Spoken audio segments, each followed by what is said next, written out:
अस्सलाम वालेकुम मेरे भाइयों और बहनों। एक हकीकत है जो हमारा कंपनियों में पहले तो इनका पूरा वीडियो आपको दिखाने वाला हूं ताकि आपको बिलीव और विश्वास हो जाए, क्योंकि हर कामगारों को ये अपडेट, ये खबर जानना बेहद ज़रूरी है। दूसरा जो अपडेट है वो बहुत बड़ी खुशखबरी है, उसके ऊपर भी आपसे बात करने वाला हूं, क्योंकि आपने टाइटल और थंबनेल में बिल्कुल सच पढ़ा है। लेकिन पहले इनकी ज़ुबानी आप सुन ले, क्योंकि अधिकतर कामगारों के साथ इस तरह का चीज़ होती है और ये रियलिटी कोई बताता नहीं है। बहुत जगह पे आप किसी भी कंपनी में चल जाओ, आपके साथ नया जब आते हो तो आपके साथ ये घटना घटता ही घटता है। तो पहले इनका पूरा वीडियो देखें, उसके बाद जो अपडेट है, जो खबर है, जो खुशखबरी है, वो भी आपको इसी वीडियो में बताने वाला हूँ। अस्सलाम वालेकुम मेरे भाइयों और बहनों। एक हकीकत है जो हमारा कंपनियों में होता रहा है। कभी कभी एक नया इंसान आता है काम करने के लिए, तो एक पुराने वाले उसको मिलता है कंपनी के अंदर, और वो इस नए खेलों को या नए लेबर को या नए टेक्नीशियन को या नए ड्राइवर को, जो भी हो उसका पोजीशन है, उसको क्या बोलता है? उसको बोलता है कि भाई संभालो, ये कंपनी ठीक नहीं है, ये कंपनी ऐसा है, ये कंपनी ऐसा है। यानी इसको सब जो बात बताएगा कंपनी के बारे में सब नेगेटिव,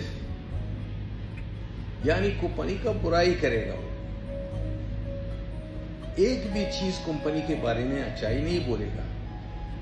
तो वो नया आदमी जो आया है, अपने सामान बांधकर, अपनी पेटी बांधकर आया है, वो उसका समझ में ये नहीं आ रहा है कि मैं क्या करूं।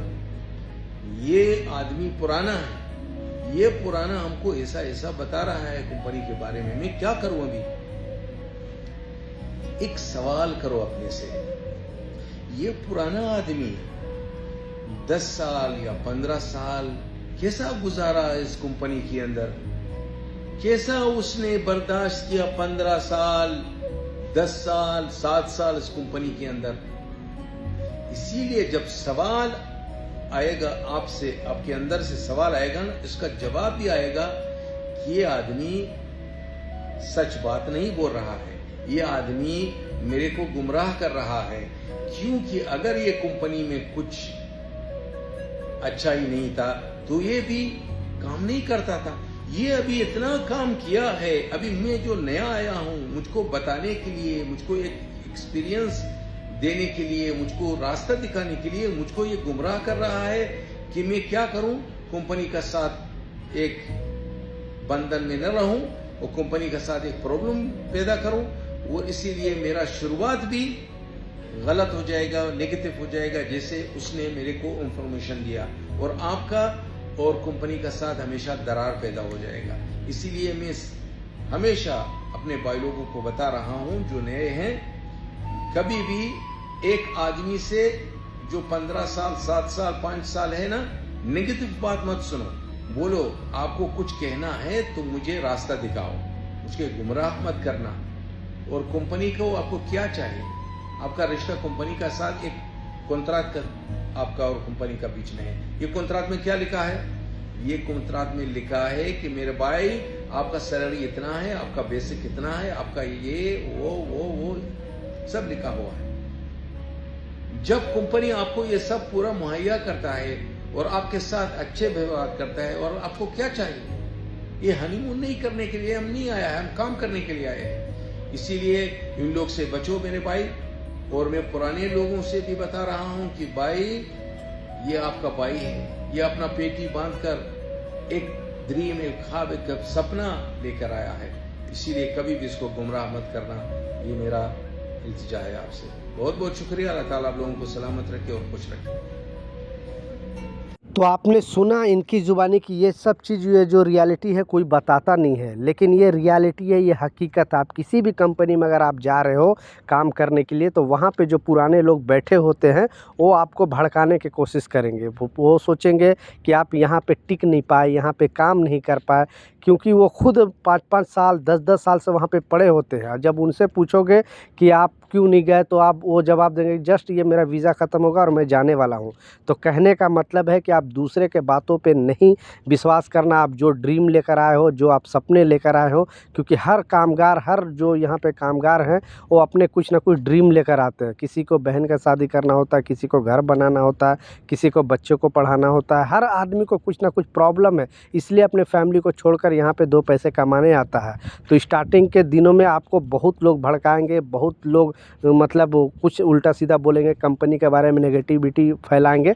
आप लोगों को बात सुनना है एक कान से, दूसरी कान से उड़ा देना है, नहीं तो फिर आप बहुत बड़ी प्रॉब्लम में फंस सकोगे और फिर वापस घर जाओगे, फिर वहाँ पे बोलोगे कि मैंने बहुत बड़ा गलती कर ली। क्योंकि लाखों लोगों को ड्रीम है, जो जॉब आपको मिला है, लोग वहाँ इंतज़ार कर रहे हैं, इंडिया में बैठ रहे हैं, पाकिस्तान में, बांग्लादेश, नेपाल में बैठ रहे हैं कि हमें जॉब मिल जाए। और जब आपको जॉब मिल जाता है तो उसका आपको अहमियत पता नहीं चल पाता। इसलिए इस चीज़ का लाजिम ख़याल रखना। दूसरा जो इम्पोर्टेंट अपडेट है, आपने टाइटल और थंबनेल में बिल्कुल सच पढ़ा है। इस अपडेट में जो बताया जा रहा है कि आपको जो भारत सरकार है, बेसिकली भारतीय एम्बेसी की तरफ से ये मिशन चालू किया गया है। क्योंकि जैसा मालूम है कि 40 लाख भारतीय, दुनिया में सबसे ज़्यादा जो भारतीय कामगार हैं वो यूएई के अंदर काम करते हैं, यानी यूनाइटेड अरब इमारात, दुबई में काम करते हैं, अजमान में, राजकमल में, फुजेरा में, हर स्टेट में भारतीयों की तादाद ज़्यादा है। और इसलिए गवर्नमेंट ने एक नया अपडेट जारी किया है, बेसिकली जो भारत सरकार ने और भारतीय एम्बेसी ने। क्योंकि यहाँ पे होता क्या था कि जब तक आप यहाँ पे काम करते तब तो आपकी फैमिली अच्छा से चलता था, लेकिन जब आपको यहाँ पे कुछ अगर प्रॉब्लम हो जाता था, क्योंकि साइड पे अगर कोई मसला हो जाता है तब तो इंश्योरेंस कंपनी आपको कुछ ना कुछ मुआवजा के तौर पे भी देती है, लेकिन ऐसे नॉर्मल डेथ हो जाता है, नॉर्मल मृत्यु हो जाता है, तो आपको कुछ नहीं मिल पाता था। इसलिए गवर्नमेंट ने, यानी बेसिकली भारतीय एम्बेसी ने एक विज़न चलाया, एक मिशन चलाया, और इस मिशन में बताया जा रहा है कि भारतीय कामगार को मिनिमम 18 लाख रुपए मिल सकता है। कैसे मिल सकता है, उसके लिए आपको करना क्या होगा कि आपको एम्बेसी के थ्रू एक इंश्योरेंस कराना होगा। इंश्योरेंस कराना होगा क्या कि आपको साल का, यानी 1 साल का 75 दिरहम आपको जमा करना पड़ेगा। जितने साल आप रहोगे तब तक आप 75 दिरहम ज़्यादा नहीं होता है, आप समझ सकते हो। तो 4-5 दिरहम आपको मतलब पड़ा, 12-25 60, मतलब 6 महीने का आपको 6-7 दिरहम लगभग पड़ा। तो इतने में आपको एक कवर मिल जाता है, यानी आपके अगर कुछ हो जाता है, कोई बड़ा प्रॉब्लम हो जाता है, कोई हादसा हो जाता है, किसी कारणवश किसी की मृत्यु हो जाती है, डेथ हो जाता है, तो उस कंडीशन में भारतीय एम्बेसी के तरफ से उसके परिवार को, उसके बच्चे को, उसके बीवी को 18 लाख रुपए दिया जाएगा। क्योंकि नॉर्मल मृत्यु पे कुछ नहीं मिलता था पहले। तो इसलिए यहाँ पे कामगारों के लिए, बेसिकली ब्लू कॉलर जो जॉब करते हैं, श्रमिक, उनके लिए भारत सरकार ने ये चीज़ लागू किया है। तो प्लीज़ अपना राय नीचे कमेंट सेक्शन में ज़रूर बताना। और अगर आपको कुछ भी जानकारी नहीं है तो आप एम्बेसी में जाकर जानकारी इकट्ठा कर सकते हो और वहाँ पे जाकर ये इंश्योरेंस का लाभ ले सकते हो। और कोई भी आपको सवाल है, कुछ कन्फ्यूजन, नीचे कमेंट सेक्शन ज़रूर लिखें, मैं ज़रूर आपको रिप्लाई करूँगा। मिलता हूँ नए अपडेट के साथ, नई जानकारी के साथ। जब तक, जय हिंद।